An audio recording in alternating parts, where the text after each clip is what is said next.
So looking at drowning and how to manage a situation where somebody has been submerged in water for a long period of time. One of the things is just understanding part of why the issues obviously occur with drowning beyond knowing that the person's not bringing in any oxygen.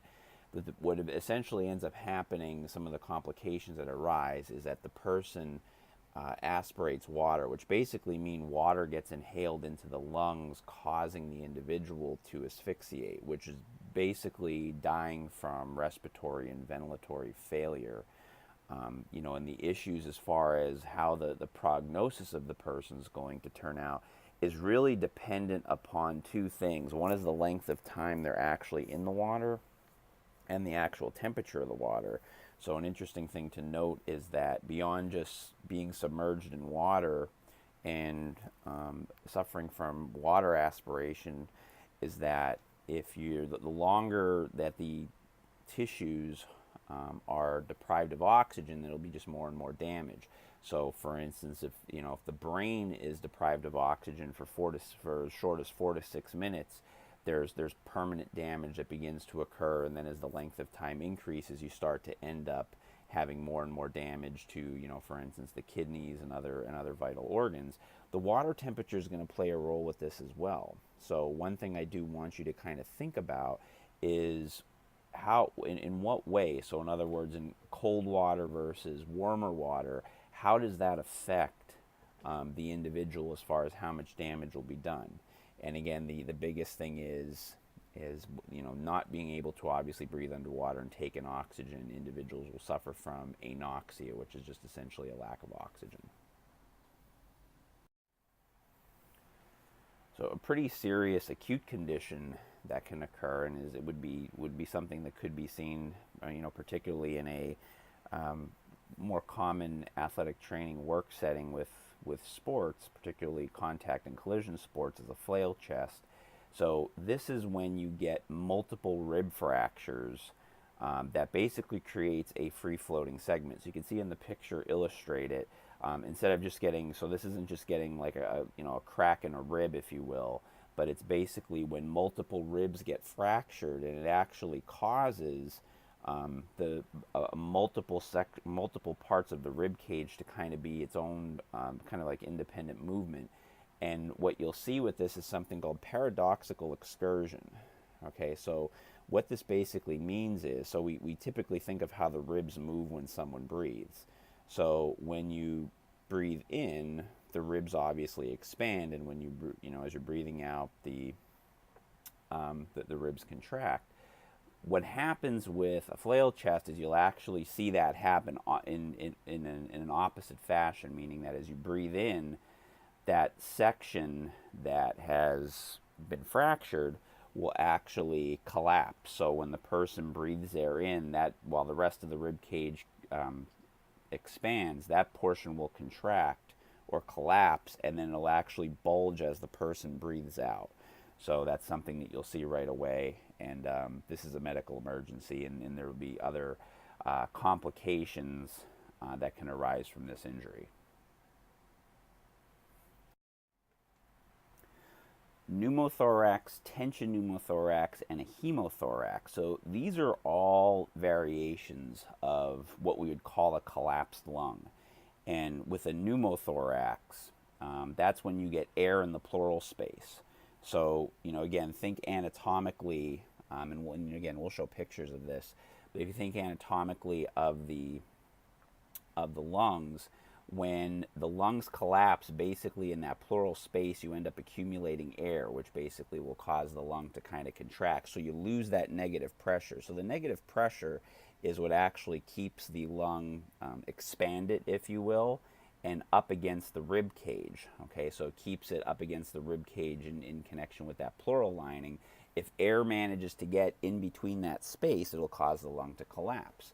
So that's the pneumothorax. So when air accumulates, that's what we'd call the pneumothorax. If the air continues to collect, you get what's called a tension pneumothorax.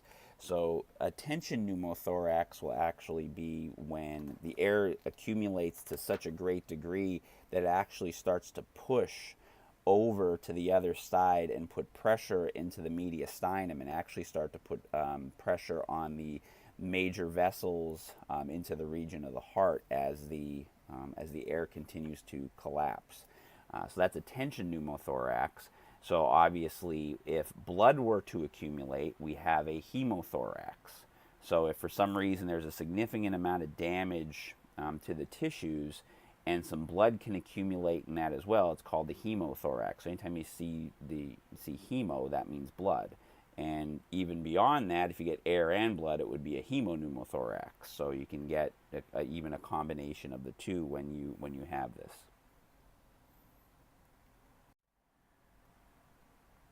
So these are just some illustrations, and there's other pictures in your textbook as well that illustrate what's going on with the pneumothorax. So you can see up in the top left-hand corner kind of the illustrative picture of the lung kind of collapsing. So again, air managed to accumulate within that pleural space, kind of creating the lung collapse.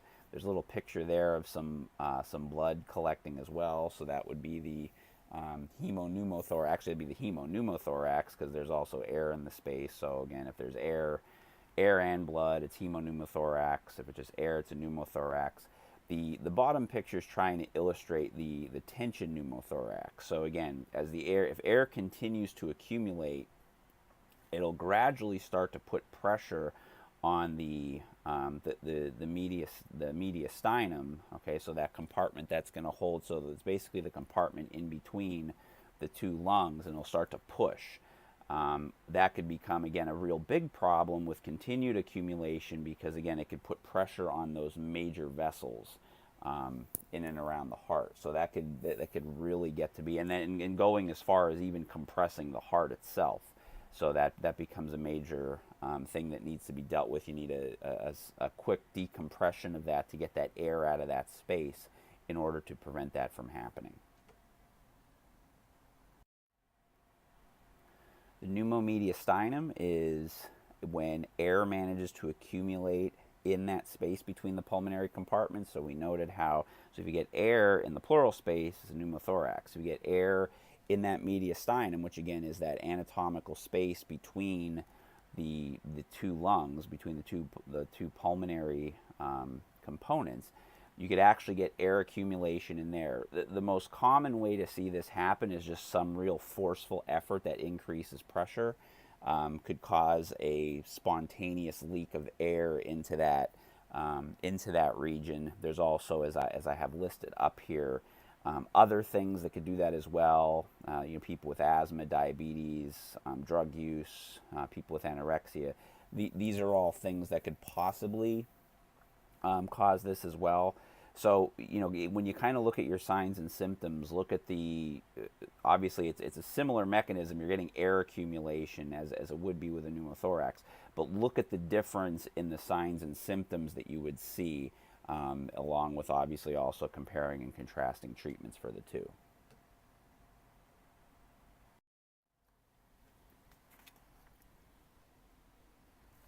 So looking at asthma, probably one of the conditions we're going to talk quite a bit about given the population that we commonly deal with. So looking here, just to kind of give some background on asthma. So we're going to talk about two different types of asthma. We're going to talk about asthma and we're going to talk about exercise-induced asthma. But the mechanism by which that really causes the main problems with asthma is an intermittent bronchospasm. So the bronchi will actually go into spasm, obviously limiting the movement of air through. And this is going to be caused by, when we're talking about regular asthma, if you will, is the mechanism for that is going to be inflammation and edema that forms in the bronchi. So that's going to be the mechanism here. It's a little different with exercise-induced bronchospasm, and we'll get into that once I talk about that. The issue that comes about is that long-term, particularly for poorly controlled asthma, is the chronic damage that will happen. So you can get a lot of cell damage and fibrosis occurring in the bronchioles, so it can cause some long-term complications if it's not controlled well. And really, when we look at the causes, most of the time the overall cause are just genetic and immune factors that produce this. But there's other things as well that kind of trigger, if you will, asthma attacks. So common triggers, you have your allergens. Cold, dry air is actually a bigger problem. For instance, you typically don't see swimmers have asthma attacks, and part of the reason is because indoor pools, the warmth, the moisture kind of helps to prevent that. Drugs, emotional states, all different things that can predispose somebody to asthma. And I want you to look at the two tables in your textbook that talk about these are two really important things. One, you have to, and this would be something you would have to have in a setting where you're dealing with an athletic team, is to have an action plan for asthma. So make sure that you review that and kind of have some, kind of get some points down on that, and review the position statement. There's a summary of the NATA position statement, which are just the kind of the general recommendations. So these would kind of be, if you will, some more gold standard things for what you would want to do in handling your different patients that would have asthma.